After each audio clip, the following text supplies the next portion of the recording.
ناظرین و سامعین السلام علیکم۔ عزا نامی دیوی عزا قبل از اسلام قدیم عرب کے مذہب میں 3 سردار دیویوں میں سے ایک تھی۔ باقی 2 دیویوں کے نام لات اور منات تھے۔ مکہ اور طائف کے درمیانی راستے میں ایک وادی نخلا کے نام سے موجود تھی۔ عزا کا مندر اسی جگہ پر واقع تھا۔ یہ وہی وادی نخلا ہے جہاں حضور صلی اللہ علیہ وسلم کی ملاقات جنات کی ایک جماعت سے ہوئی، اور اس جماعت نے آپ صلی اللہ علیہ وسلم کی دعوت پر اسلام قبول کیا۔ قریش اور دوسرے قبائل عزا کی زیارت کے لیے اس وادی میں آیا کرتے تھے۔ قربانی کے جانور یہاں لا کر ذبح کرتے اور نذرانے چڑھاتی۔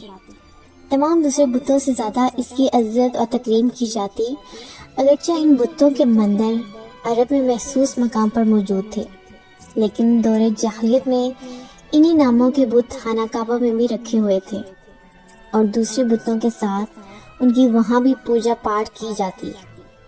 روایتوں میں موجود ہے کہ عزا ایک شیطانی عورت تھی جس کا قیام وادی نخلا میں موجود 3 جو کے درختوں پر تھا، اور یہی شیطانی قوت اس بت میں سے آوازیں نکالتی جسے عرب قبائل سنا کرتے اور اس کی تعظیم بجا لاتے، یہاں تک کہ اللہ پاک نے حضرت محمد صلی اللہ علیہ وسلم کو مابعوث کیا۔ آپ صلی اللہ علیہ وسلم نے بتوں کو معیوب قرار دیا اور عربوں کو ان کی پوجا کرنے سے منع فرمایا۔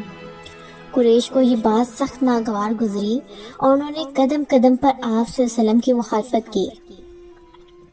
فتح مکہ کے بعد حضرت محمد صلی اللہ علیہ وسلم نے خانہ کعبہ میں موجود تمام بتوں کو توڑ ڈالا، لیکن وادی نخلا میں موجود قریش کا سب سے لائق تعظیم بت عزا اب تک وہاں موجود تھا، اور وہاں اس کی عبادت بھی اسی زور و شور سے جاری تھی۔ چنانچہ عزا کے بت کو توڑنے کی غرض سے آپ صلی اللہ علیہ وسلم نے حضرت خالد بن ولید رضی اللہ تعالیٰ عنہ کو منتخب فرمایا اور 30 سواروں کے ہمراہ آپ کو وادی نخلا کی طرف روانہ کیا۔ ناظرین، یہ وہی خالد بن ولید ہیں کہ جنہیں اسلام کا سب سے بڑا سپہ سالار تسلیم کیا جاتا ہے۔ حضرت خالد بن ولید رضی اللہ عنہ نے 125 کے قریب جنگوں میں حصہ لیا، اور آپ نے کسی ایک جنگ میں بھی شکست کا سامنا نہ کیا۔ یہ خالد بن ولید ہی تھے کہ جنہوں نے کیسر و کسرا کی سلطنت کو زیر کر کے مدینے کی ایک چھوٹی سی ریاست کو ایک عالمی طاقت میں تبدیل کر دیا۔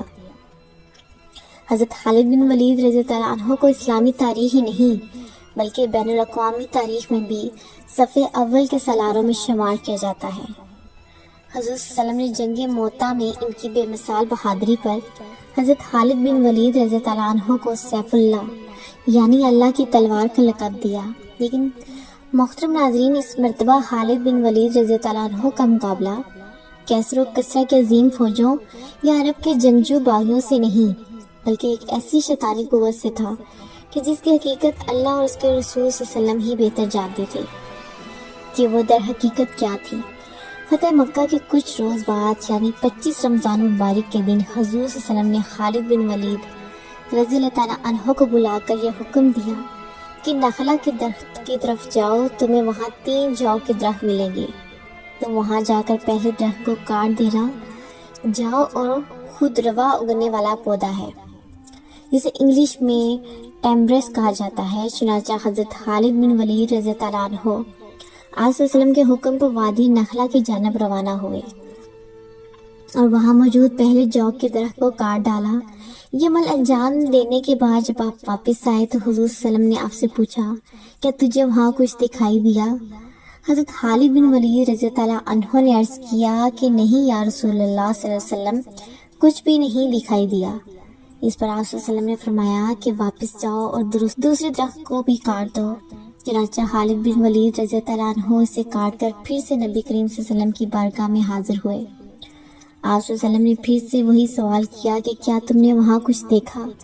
حضرت خالد بن ولید رضی اللہ عنہ نے عرض کیا کہ یا رسول اللہ صلی اللہ علیہ وسلم، میں نے کچھ نہیں دیکھا۔ اب آپ صلی اللہ علیہ وسلم نے فرمایا کہ واپس جاؤ اور تیسرے درخت کو بھی کاٹ دو۔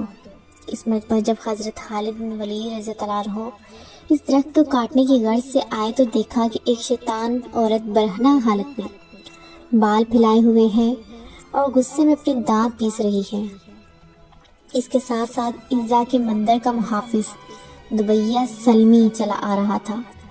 دبیہ نے حضرت خالد بن ولید رضی اللہ عنہ کو دیکھا تو زور سے چلا کر کہا، اے عزا، خالد پر زور سے حملہ کرو اور پیچھے نہ ہٹو، اوڑھنی اتار ڈالو، کیونکہ اگر آج تم نے خالد کو قتل نہ کیا تو ذلت کے مستحق ہو جاؤ گی۔